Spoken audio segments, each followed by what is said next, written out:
going through some sort of action against Saddam Hussein. Thank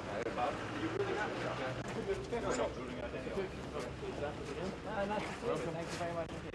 No problem. 30 seconds problem. Are you...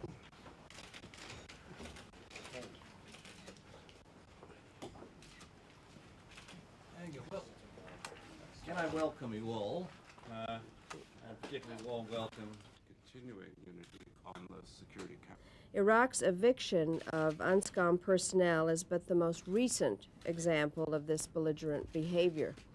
UNSCOM has been doing vital work depriving Saddam Hussein of the weapons of mass destruction, and it must be allowed to do its work.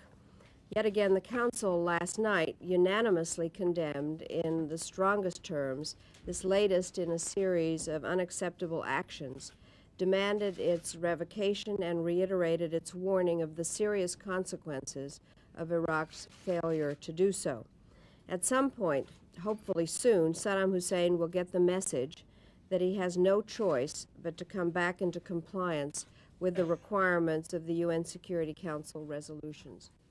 Foreign Secretary Cook and I discussed ways in which together we could increase the pressure on Saddam Hussein.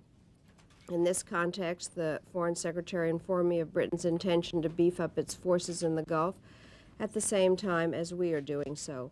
Hopefully this will help persuade Saddam Hussein that there is no salvation in defiance and no reward for recalcitrance.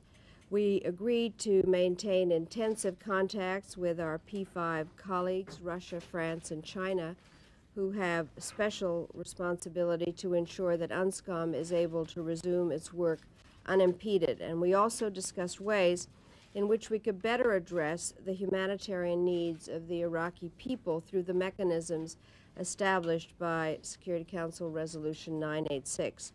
Our quarrel is not with the Iraqi people. We want to help alleviate their suffering. The first point I want to stress is that this situation is grave. What is at stake here is not a technical issue of diplomatic nicety. What is at stake is the ambition of Saddam Hussein to try to develop weapons of mass destruction, particularly at present a biological weapon. We are determined that he will not be able to do so, and we therefore are resolved that the United Nations monitoring system must be restored to Iraq so that they can make sure he is obliged to comply with the United Nations resolutions.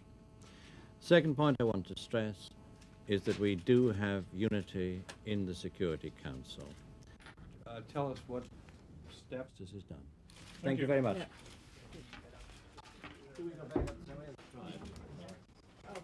I think we're going this way. Hey, well, let's discuss in the same direction. No.